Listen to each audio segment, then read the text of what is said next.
Okay, thank you, everyone. We're going to give it another minute for people to log into the session.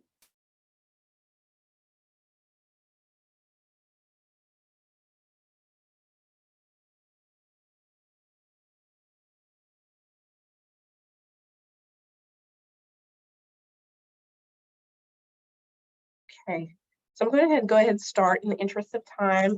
I want to say thank you so much for joining today's webinar, the latest in our post-secondary pathways series.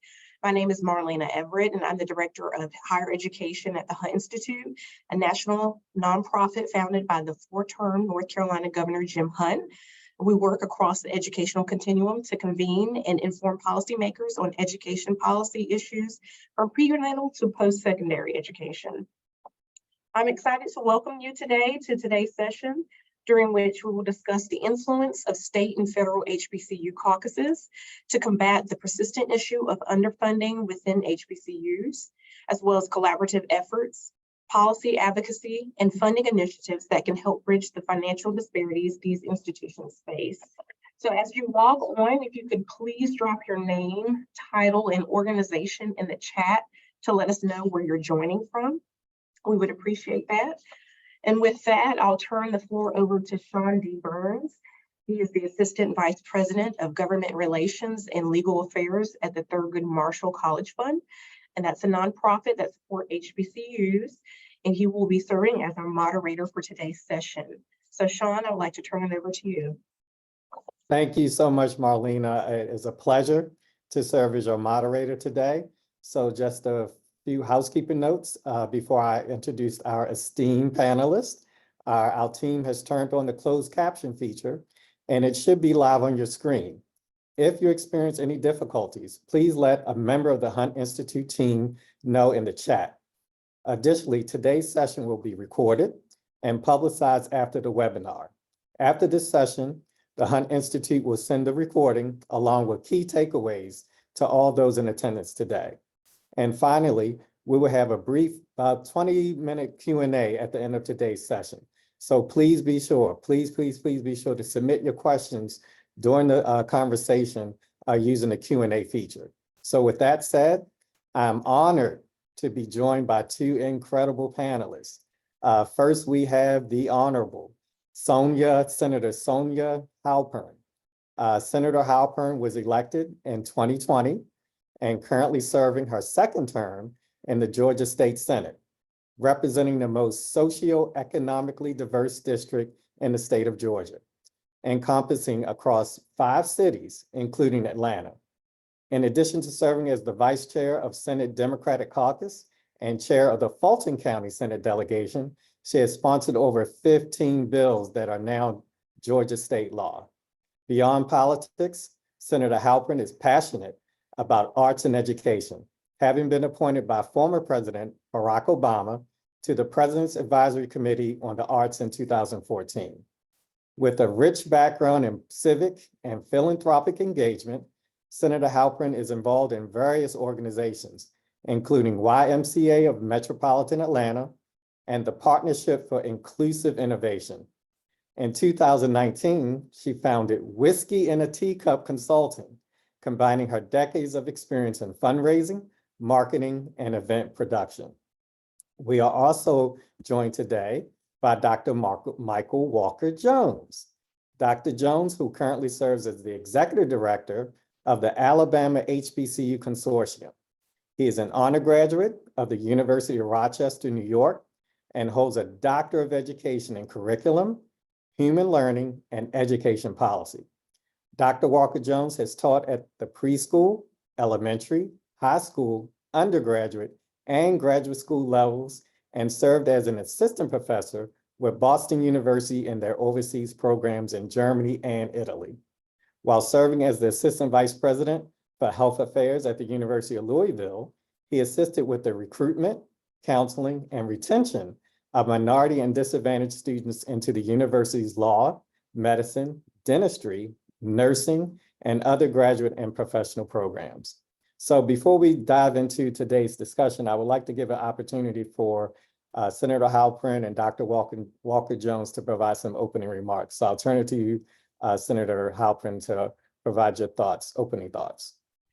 Well, first, let me just say how excited I am to be with each of you this afternoon. Thank you to every single person who was logged in to hear this conversation that I think could not be more poignant and important given what is happening in general around the country with our HBCUs and a heightened focus on them as well. As you heard, I am in the Georgia State Senate, and HBCUs are really an important part of the work that I'm doing there. I chaired a study committee in 2022 on excellence, innovation, and technology at Georgia's HBCUs. We have 10 here in the state. So we tie North Carolina for the second largest number of HBCUs in the country. Of course, we follow Alabama. And so, but coming out of that work, which was done in a very bipartisan way. We had a number of meetings. We did the committee work around the state, actually visiting each of our two of the public HBCUs, and sat in at one of the privates also to have a conversation, because there are clearly some differences between what's happening with the public and the privates. Came out of that with some recommendations that I've been working to really bring to life, including a piece of specific legislation that would be kind of innovative in its approach, but recognizes our HBCUs as an anchor institution that could actually drive economic development. And we also introduced in Georgia for the first time an HBCU caucus. So I am thrilled to be taking the lead in the effort in our state in joining. I think there's only one, maybe two other states at this point that have HBCU caucuses at the legislature level. But I think one of the things that we all have in common is wanting to continue to elevate the conversation around HBCUs at every opportunity that we have, and make sure that those who don't know much about what they're doing and the importance and the impact of what they're doing have an opportunity to share in the knowledge that those of us who care about these institutions have. Thank you so much, Senator. And Dr. Walker-Jones, I'd like to offer an opportunity for you to say a few words. Well, thank you very much. And I'm very honored to be here again with such distinguished guest. And it's important, I think, for us to acknowledge, as Senator Halpern has pointed out, our HBCUs have a critical role, not only as institutions of higher ed, but also as community leaders in workforce development and as economic drivers. In Alabama, we happen to have the distinctive privilege and honor of having more HBCUs in our state than any other state. When you combine our HBCCs, our community colleges, our higher ed publics and privates, okay, working together has not necessarily been our forte. However, when the legislature funded the HBCU consortium, it was with the purpose of having an opportunity for both the publics, the privates, and the community colleges to work together. As a result of that, we have had an opportunity for not only collaboration, but collaborative work across a wide spectrum of academic and community-led efforts. So with that, I hope to explore some of the work that we're doing in Alabama. I also hope to have questions from our audience and our participants today. And I'd also like to acknowledge one of my mentors and one of the people who I think is instrumental in helping to forge ahead our efforts through the HBCUs, public and private, is our SHIO in Alabama, Dr. Jim Purcell. I think he's in the audience. And our president of our board of directors of the HBCU consortium, former state representative Rod Scott. I think he may also be in the audience today. So with that, I'll turn it back to you, Sean, so we can get going. Thank you so much, Dr. Walker-Jones. So Senator Halpern, we'll start with you. Could you share some examples of specific legislation or policies that have worked to combat the underfunding of HBCUs? Yeah, so I referenced kind of coming out of the study committee that I chaired, what we really recognized is that one, our schools are all in disinvested communities. All 10 of them still sit where they're not heavily resourced neighborhoods. There's still a lot of promise in those neighborhoods. And because we know that, I mean, here in Georgia, right, we've been ranked the #1 state in which to do business for the last 10 years. We have great examples of university-driven economic development. So focusing very specifically on the 3 areas that Dr. Walker-Jones just mentioned, specifically economic development, workforce development, and community development, we put forward legislation that would create what we're calling HBCU Innovation and Economic Prosperity Planning Districts. And those districts might incentivize companies to come into these neighborhoods, but understanding that at the centerpiece of all of that is for the benefit of the university or the school itself. So as an example, perhaps there's an infrastructure need, right? So maybe we need funding for sidewalks. Well, the planning commission in the creation of a master plan for that particular school, or in our case, we've got 5, we would have 5 planning districts, the 4 individual schools, and then our Atlanta University Consortium, similar to the Alabama Consortium, those schools. And so maybe it's sidewalks that you need, but it would create a master plan for the district. And then you could go about trying to identify where exactly the funding dollars, whether at the federal level, the state level, or the philanthropic or corporate level, you can actually fund those projects. Small business incubators, housing, digital upgrades. There's quite a number of different needs that we know our schools have. Each one would be left up to themselves, along with the others on that kind of local advisory board, to figure out what is really needed in the district. But ultimately, the goal is to bring in new resources, with the school being the driver for those and the beneficiary of those. So the school, the students, and community members. We know often when new business comes in, or if states give an incentive for business, I mean, businesses will be attracted to the incentives, but we don't want to create gentrification in these neighborhoods just for the sake of gentrification. We want to be sure that the growth is going to be happening with the school at its centerpiece, and then additional certifications and other programs can also be created to support new learning opportunities or industry opportunities for community members as well. So that's an example of something that we're doing. I mentioned digital divide. Every school needs an infrastructure in terms of digital upgrades. And I mean, lots of technology needs that are not yet met.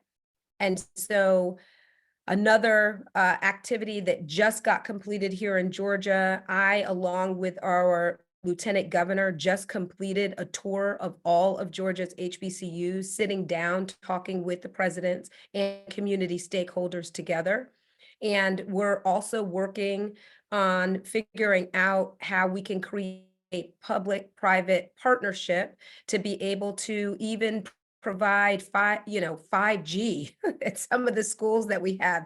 Because what the Lieutenant Governor noticed going to the schools is that his cell phone worked just fine at some of the other schools he's seen across Georgia, and not as good at our HBCUs. So, there are lots of important initiatives, some of which seem very kind of basic, but would be really game-changing for the schools.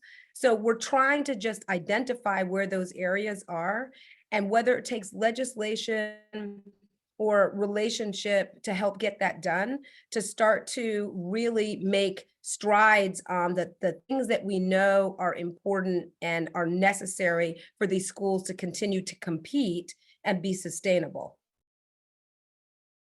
Absolutely. So Dr. Walker-Jones, what advice do you have for policymakers on how to best support HBCUs and address the historic underfunding of these institutions? Well, that's such a very important question. And my first advice is something that, again, Senator Halpern has already pointed out: visit the schools. And it's important to have someone to help with regard to the what I would call translation between academic speak and political speak. On many occasions, the academics are criticized because we happen to be of a nature where we look at all sides of a problem. When it comes to problem solving, we sometimes will not just stress, but emphasize for our students that it's important for you to look at not only the sort of popular approach to how you get at problem solutions, but also things that may not necessarily be popular. And that's part of our academic nature. So for policymakers, visit the schools, talk to the faculty and the staff and the students. The other thing I would suggest too is for us as institutions to try to encourage each other to share. For example, one of the programs that we have are on the precipice actually of initiating is through Alabama State University, is about to sort of try to cross that digital divide that Senator Halpern just mentioned. The Gates Foundation has provided a grant to ASU to overhaul their data analytics and their data structure in a program that's called the Student Engagement Data Analytics Program. And Gates has given them enough money and a responsibility, working with the University of California, San Diego, to implement what we're calling a leapfrog approach to trying to get into not just the 21st century, but beyond, in terms of artificial intelligence, with regard to how they not only use their data, but how that data starts help them in their decision making. And the responsibility that the Gates Foundation gave to ASU was demonstrate this to all of the other HBCUs in Alabama, including the community colleges, and offer them an opportunity to parallel what you're doing. That's what I think is groundbreaking in terms of an approach to how you help institutions to not only move forward, but move forward together. And with that, I think, comes a responsibility of all of us in the HBCU environment to help each other, as some people say, a rising tide lifts all boats. Well, the first thing is we all have to be tied together, and all of us have to understand that by working together and sharing information, it will help us all. I do have some more to say on that, but let me sort of leave it open and stuff for our participants to ask questions if they have any more detailed questions around that, Sean. Oh, absolutely. And if I may, I just wanted to piggyback on responses from both you, Dr. Walker-Jones, and Senator Halpern. Myself and my team, we lobby on Capitol Hill. And one thing we've noticed in engaging with the staff and the members themselves, it's just as important to share your successes, what you've done with the funding that you receive, whether it's federal or state. So I can't stress this enough, to really tell your story, so to speak. And one of the things I want to also stress as well, if you have any questions, please drop it in the Q&A. We would love to have our panelists address the issues of concern to you. So Senator Halpern, I'll turn back to you. How do you anticipate the HBCU caucus will work to support these institutions at the state and federal level? Yeah, I'm really excited about this, the possibility of a HBCU caucus. So we took the approach in launching ours to model what we see at the congressional level. So at the Congressional HBCU Caucus, it is bicameral and it is bipartisan. In 2023, we were able to formally move forward with the Senate's HBCU caucus, and I anticipate in 2024, the House will have its matching one, and then together we will work. But in the Senate, we have a bipartisan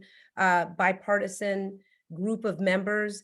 We have bipartisan co-chairs. My co-chair is, works across the aisle from me, but actually does have an HBCU in his district, and he's in leadership. So together we're able to start to have really good conversations. And I'm able to also, together we're able to back questions at each other, more understand, what are the weaknesses in understanding from this group? What are the strengths in understanding on this group? How do we share information? Because I think education is a big piece of this.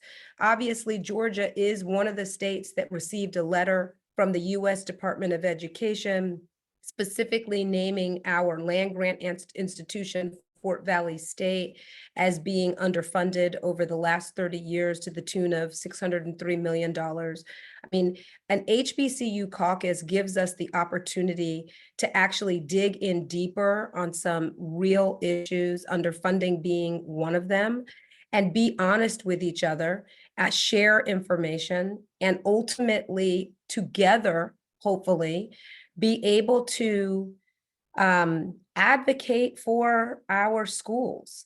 And because it's bipartisan, to be able to do that in a way where everybody in the room can feel good about where we get to in the end, where progress can be generated. And the good news, I think, for us is that, HBCUs and funding for HBCUs has traditionally not been a partisan issue. But sometimes, especially against the backdrop of some other partisan issues like DEI, HBCUs can feel like it can wander into that space. I think by starting with a bipartisan caucus, by nature, we are making sure that this is not a partisan discussion, that it is grounded in facts, that it is grounded in the realities of what we are seeing on the ground, and that, together we understand why it's important to make any kind of shift that we might need to make. This is not an emotional sell. This really is, what do these schools mean to our state? What is the impact on the state based on that? How do we move forward to make sure that these schools continue to be able to not just achieve academically, but can continue to produce the kind of leaders that Georgia needs for all of its workforce needs moving down the road? So that's really what I anticipate are those conversations across rural, and I happen to represent a very urban area, but conversations across the urban and the rural divide, the Republican and the Democrat divide, just really getting to the root of issues. Again, the goal here has been to give us always a place where we can be in conversation about our HBCUs, so that an HBCU study committee in 2022 does not then feel like the long and short of it, oh, well, we dealt with the HBCUs already, but to be able to have an ongoing conversation that shifts in response to whatever the emerging needs might be at that time. And thank you, Senator, for that. And I like to piggyback on what you mentioned as well regarding the bipartisan Congressional HBCU Caucus. We've had resounding success. And to your point, it is nonpartisan. We've had enormous success dating to passage of the Future Act, which is extended funding for capacity building on our campuses. With regard to stimulus, the addressing the needs during the COVID-19 pandemic, addressing the digital divide as well, and overwhelming bipartisan support, and also passage of the HBCU Partners Act, which requires federal agencies to partner to engage with HBCUs annually and to come up with annual plans. So maybe, Senator, that's something that could be replicated in Georgia as well, and Yes. and throughout the United States and the various state legislatures as well. I So think I'm excited about the work that you're doing. if I can just add to what you Sure. just said, that's very much one of the thoughts that we have. One of the other recommendations out of the study committee was the actual publishing of a biennial report so Yeah. that we could see and know currently what are the relationships that the schools have with each of the department agencies at the state level, the state agencies. Once we are able to publish that, it will begin to tell its story about, what is or isn't happening for the HBCUs with departments. And the goal would be, as was done in Tennessee, they did this legislatively. They require each agency every year to report back how they've worked with the Tennessee HBCUs. And what it does is it ultimately allows the agencies to be much more creative in their thinking. It brings the HBCUs into the annual scope of what an agency has to consider, and it makes them connect the dots in ways that otherwise wouldn't happen when you're not required to participate with HBCUs. If you're just waiting for things to organically happen, it's great when it does, but I think with intention, you get so much more out of it. And so thank you for bringing up that point, because that is something that we hope to be able to do. And we know Tennessee has done that as well at the state level. Absolutely, absolutely. So Dr. Walker-Jones, actually have next question for you is two parts. Can you tell us about the work of the Alabama HBCU Consortium and what work it does to support HBCUs? And second, how does this work connect with state level HBCU caucuses? Well, I can answer the second part first. We have not reached out beyond our state borders to other HBCU caucuses. Our work has primarily focused inside of Alabama because I'll tell you, the work of trying to build relationships between institutions has kept us busy for the last year and a half. And as a result of that, here are some of the things that we've been able to accomplish. One, I think, again, Senator Halpern has hit a very important part, which is the relationship between our HBCUs, especially the publics, and the various agencies in government. For example, Commerce has the major responsibility and the major activities around workforce development. But so does the Alabama Commission on Higher Ed, our Department of Labor, the Governor's Office, and several other agencies. So when we look at what is your relationship with all of those agencies when it comes to workforce development, our institutions have to have tentacles in every single one of those offices. In the privates, their work, however, has been somewhat, I would say, stymied because since they're not a public entity, they are not privy to all of the information that our public HBCUs get. And so by creating the consortium, we're able to bridge that gap. We're able then to bring much of the information that our private institutions already have into the private, that our public institutions already have, into the private institutions. For example, we have a project called Developing a Curriculum, where we have between the publics and the privates and the community colleges, trained facilitators in helping us to do analytical work on both the academic and business side when it comes to evaluating what are the skills and competencies that are needed for specific jobs. That has helped us then to interface with both the governor's office, a project called our Triad, the Alabama Commission on Higher Ed, the Department of Commerce, and the Department of Labor, because this work between the HBCUs and private industry has brought them together for what purpose? In order to help us to redesign, in some cases, our curriculum to more focus on what are the skills and competencies each one of our courses yield in terms of helping our students to develop a workforce profile. And that's going to be important as our students graduate and are looking for jobs, because what it has done is help us to have them exposed to industries inside of Alabama.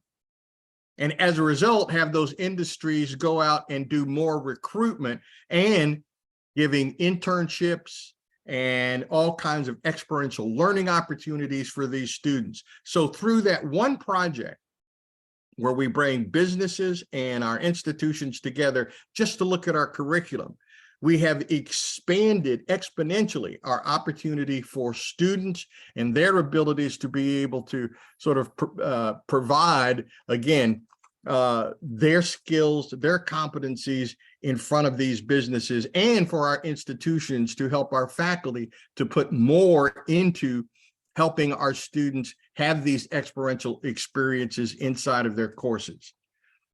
I could go into more detail, but then I'll really get down into the weeds. Okay. So the consortium has a real important role as a facilitator. We are not a training institution. We are not an academic institution. We are not trying to supplant in any way any of the offices that our institutions already have.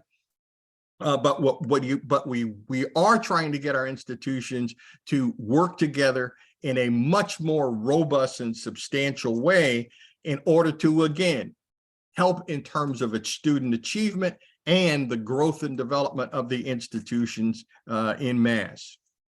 So again, I will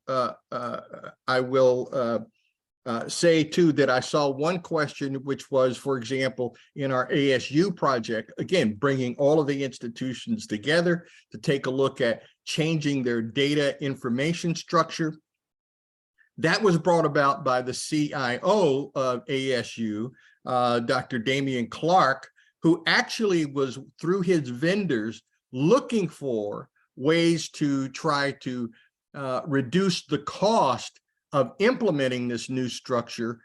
And it was recognized then by the Gates Institute. It was not a competition. It was recognized by the Gates Institute when all of the vendors and ASU put out there for bid some of the work that they wanted done. That's when the Gates Foundation said, this is a great opportunity for us to leverage our funding and to have ASU become a beacon, if you will, for change inside of Alabama. So it's that innovation, it's that what I would call eagerness to go out and try to keep costs down, which all of our institutions have to pursue, because as Senator Halpern and I both know, the lack of funding over the years has really hamstrung many of our institutions to the point where they are constantly looking for what we call soft money, outside grant money, because they are so woefully underfunded. So the person who asked that question, I hope that if you have any more or that doesn't answer your question, please let me know. Yeah, thanks for answering that question, Dr. Walker-Jones. So those in the audience, if you have any questions, please drop them into the Q&A and we'll be happy to bring it to the attention of our panelists. So one question I do have for you both, beyond financial support, what other forms of assistance can state policy offer to HBCUs to strengthen their capacity for research, entrepreneurship, and workforce development? And the second part of the question, are there specific examples from your states that have been particularly effective? And I'll start with you, Senator. Well, I think, and this might sound like financial incentives, but state incentives for business to collaborate. I mean, I do think that we've talked a little bit already about public-private partnerships. Mhm. I mean, I think the state can play a role in connecting those dots, especially as we understand what businesses' needs are in terms of workforce development, and making sure that our schools have students who, as Dr. Walker-Jones said, are getting both the academic practice in the classroom and then the experiential learning, and connecting them for internships or co-ops, or making sure that our business know that these schools are a pipeline for diverse, educated talent that they're looking for. I think another way that the state can play a role, well, the workforce development. I'll start there, because I think that that's one of the most important things that we can do, is really make sure that business and school are connected in ways that aren't necessarily happening now.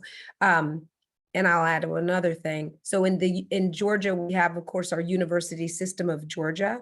And so you've got a number of, R1 institutions in there. I think that if it is understood that we want to see better relationship building between our schools, and HBCUs are part of what is in our University System of Georgia, really thinking about how to connect our institutions that don't necessarily get those big grants and don't necessarily have the grant writers on staff to even really pursue them at the way that other schools can, to still make sure that our students are connected to some of the predominantly white institutions that do that well, and creating a flow between those schools, and really establishing that we want that two-way street to be actually happening, and not just leave it to chance. Again, I think a lot of the answers here are about intentionality,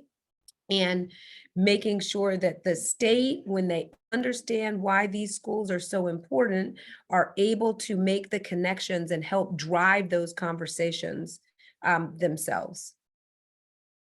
And to your point, Senator, the American Council on Education, we've been working with some individuals there in reclassifying the Carnegie classification system in light of the differences between HBCUs and predominantly white institutions. So they're going to release the new classification system early next year. So fingers crossed. We're optimistic that at least one HBCU will transition from R2 to R1. But the goal is to transition as many schools as we can to R1 institutions, and build those, expand the existing partnerships. Because I know I hail in Baltimore, so I'm a little biased. So I know Morgan State University already has a mentoring partnership with Johns Hopkins University as well. So we want to expand those opportunities. So I'm glad you mentioned that as well. I am And gonna, if I can add Sure. one more thing, sorry, Dr. Sure. Jones, because I think this is really important, right? Student affordability.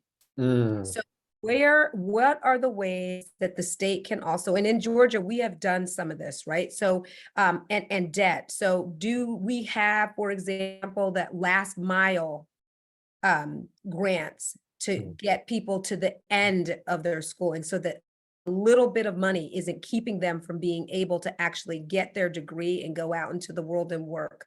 So that's an area where the state can also have a role to play. That isn't a direct funding to the institution, but it is an investment in our students. And also, just affordability, if there's any kind of offsets that are available, that we can make available. In Georgia, the truth is we've got our Hope scholarships and our Zell scholarships. Any high school student who graduates with a 3.2 can go to a Georgia University System of Georgia school, and the tuition as of 2023 is 100% taken care of.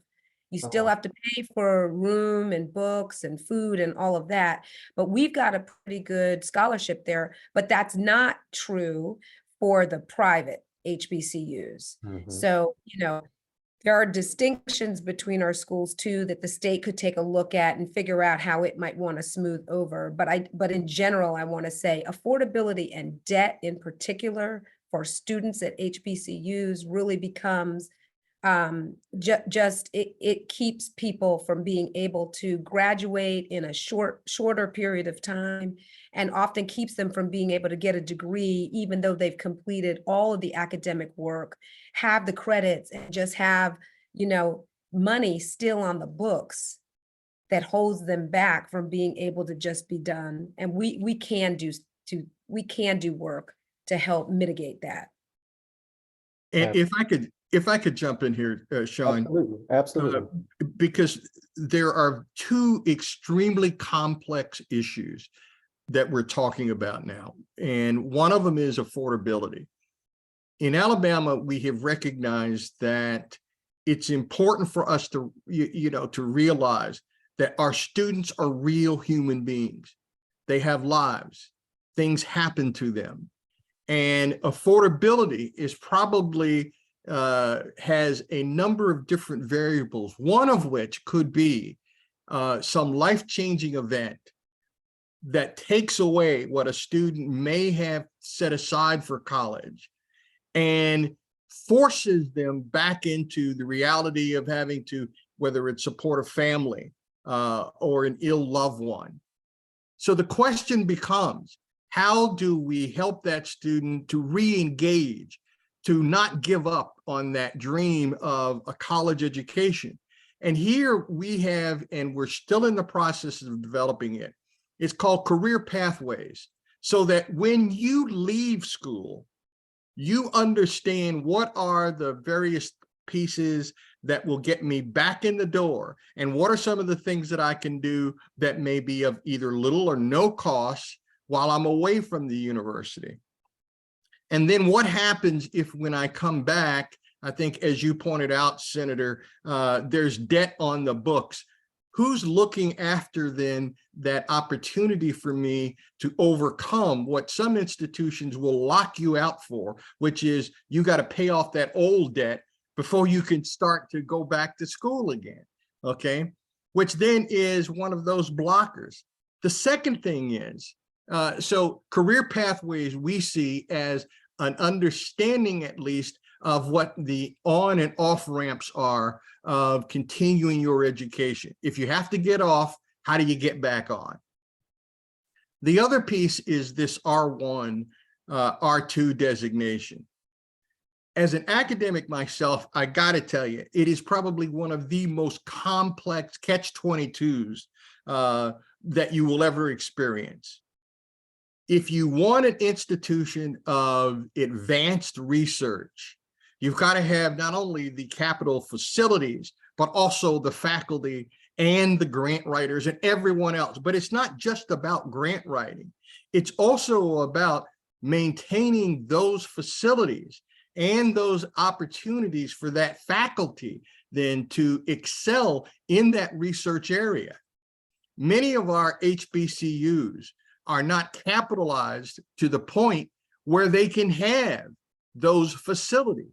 So you can't become an R1 unless you have the facilities. You can't get the facilities unless you're fully funded, and you can't get the faculty unless you have the facilities. Mm-hmm. Again, like I said, it's a classic catch-22. Those partnerships then with other institutions that already have the facilities and having then what I would call a cross-bred faculty, that is faculty who may be at Alabama A&M, but also have the facilities over at University of Alabama, Huntsville in order to pursue their research, will help a long way in getting AAMU established as an R1. You follow me? And then that gets to a point where, again, what can policymakers do? Open up those bridges between those institutions, share the especially if it's public to public, share the opportunity then for those institutions to crossbreed faculty so that the R1 can come to AAMU as well as shared through the University of Alabama, Huntsville, and other locations where there may be that kind of proximity and for that to happen. And to your point, Dr. Walker-Jones, one of our top legislative priorities at the Thurgood Marshall College Fund is to pass an infrastructure bill. It was formerly known as the HBCU Ignite Act, but we've since expanded it to other institutions of higher education. We're looking to reintroduce it next year. So I will say to everyone on this call, once it's reintroduced, please reach out to your members of your congressional delegation and push for it to be passed, because we're talking about the infrastructure. And to your point, making sure our schools are adequately equipped for the lab space so they can compete for those federal dollars and research dollars as well. So that was a good point. And the next question I would have for you both, with respect to collaboration and advocacy, play essential roles in shaping state policy. What advice or strategies would each of you offer to advocates and stakeholders who want to influence state level decisions positively and champion the cause of HBCUs in their respective regions? And I know you both stressed campus visits as well. So I'll turn to you, Senator Halpern. What are your thoughts? So I'm going to say that those of us that are legislators, our job is to listen and be available to our constituents. And we do want to know and hear what are the things that are on your minds and what are the initiatives most important to you. But I do think that what I would say is please be aligned with your university itself, with the university itself, or with the consortium of universities, because the most difficult thing is if you are saying something very different than what we're hearing from the universities. And so maybe right now I'm talking directly to alum, but like be in lockstep with the president, right? Know what it is that you all are making your legislative priority, because there's got to be a priority list, and usually that's set from the top. And I would want to make sure that everybody's singing from the same song page as it relates to that, school by school. In general, right? Come down to the Capitol, know who your legislators are, be in our ear and let us know why it's important to you.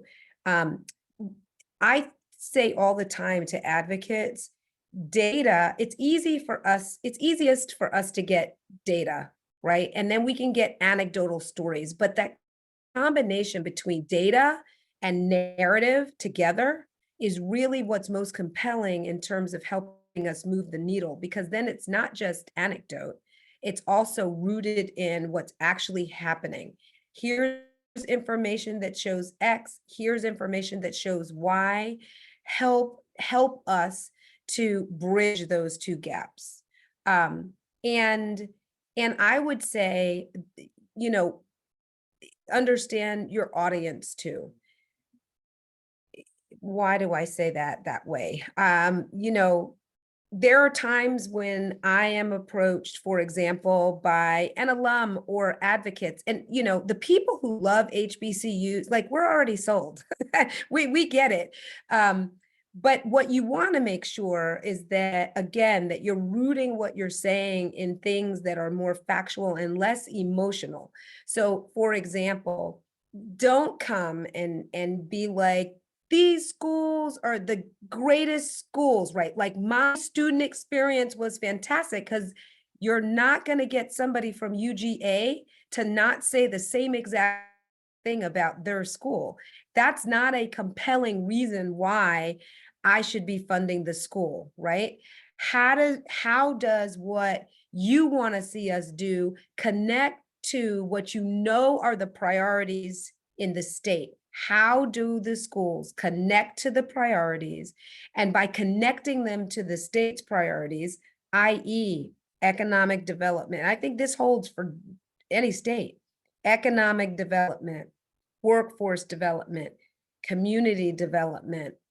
If you can help connect your schools to those priorities and help explain and have us understand better why, if we paid attention to these schools, we're going to get further as a state, then it becomes a real conversation. Because for advocates especially, remember that those of us who are legislators, we're always also confounded by budgetary constraints. We have the biggest budget we ever had in Georgia history, and I promise you, we still don't have enough money to fund all the things that we would want to fund and that you all would want us to fund. So how do we, with competing priorities and with limited funds, how do we make the best out of what we have?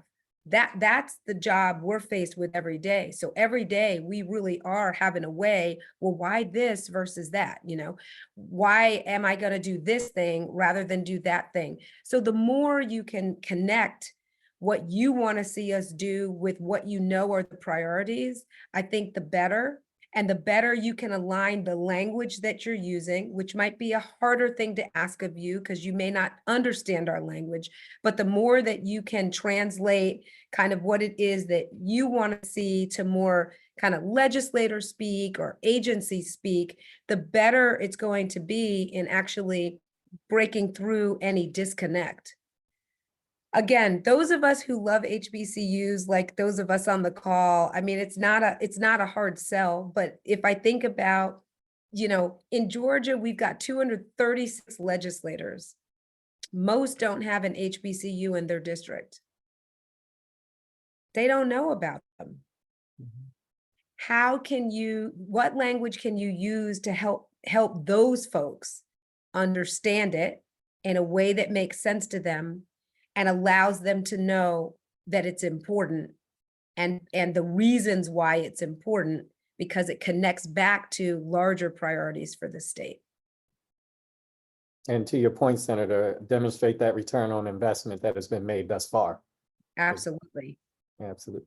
So I mean, this is something when you know it and you think everybody else knows it, you don't, but this is the data part. And this is where the work of the Thurgood Marshall College Fund and UNCF also, it becomes really helpful, right? Being able to say, here's the economic impact to the state. Here are the kind of jobs, here are the kind of leaders that have been produced from these schools. Here are the kind of programs that these schools have. Imagine if you were to supercharge this program right here, that's in a really important high demand career that we know we don't have enough of these kinds of workers already in the state. Imagine what could happen. It just turns the imagination differently for those of us on the listening end when it can connect back very clearly to the things that are keeping us up at night, and the ideas that we already know are really priorities: high demand careers, economic impact, workforce development, economic drivers.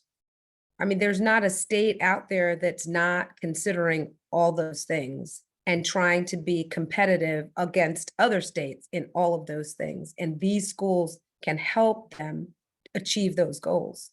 We just need to frame it that way. And if I could drill down just one level even deeper, the senator's point is well made. And it's important for us to realize that at each one of our HBCU institutions, they have the ability to not only look at the student data, where their students go, what are some of the economic contributions that their students make to their communities. Each institution can do that. Now, here is the power that I'm trying to drill down to. We need to help the institutions to harness that information collectively so that when they are looking at the impact of their graduates in the communities, not just in their state, but across the country, that they're doing that through the Thurgood Marshall Institute, through the HBCU Consortium, but we're not trying to, as the consortium, create that data. That data already exists. All we're trying to do is to help the institutions to harness that in a collective manner. And I think that's the purpose of caucuses, of the consortium, for us to help the institutions to tell their story. We become facilitators, not the creators. I am not a data creator. The data is created at the institution level. And then let me also drill down one step further. When the colleges of education, for example, at our HBCUs are confronted with policy that goes against the science of what we know ought to be in our schools, especially those schools of students who are disadvantaged or who are coming from communities that have been impoverished or that have been shut out of the economic drivers within their state. It becomes important for a collective voice then to be heard. For example, and I invite everyone to go to our website, the Alabama HBCU Consortium website, because we're working on a project where we're trying to take what we know as science, that is the inclusion of an arts methodology in the teaching of STEM, in the stimulation of STEM. We know that this is an important scientific educational methodology that ought to be implemented from preschool all the way through our primary grades. However, in order to get that message to our policymakers, we first have to demonstrate not only the efficacy and the veracity of what we're saying, but we also have to demonstrate the utility of this particular approach. So we are encouraging our institutions to become what I would call locations of educational excellence. And that is to have some of our HBCUs to become experiments in innovation. That can be funded. It's not a forever kind of funding, but it is the kind of seed money that we need from both the legislature and from private partnerships in order to demonstrate, are there approaches that legislative members need to know about, and then how do we convince them to give us at least the seed money and the opportunity to do that without creating policy that say, oh, just improve your reading skills or just improve your math skills and do it this way based upon what I know when I was in school.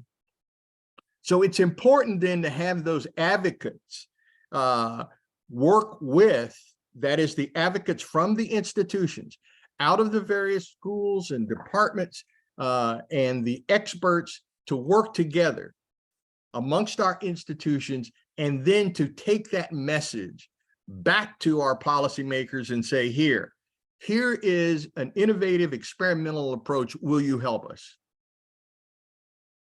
Thank you, Doctor. Well, time flies when you're having fun. We got about 2 minutes left. So I wanted each of you to have some parting thoughts before we wrap up. So in 30 seconds or less, give us your parting thoughts, particularly with respect to rallying the troops, so to speak, to really assist our HBCUs in getting the funding that we need. So I'll start with you, Dr. Walker, and then end with you, Senator Halpern.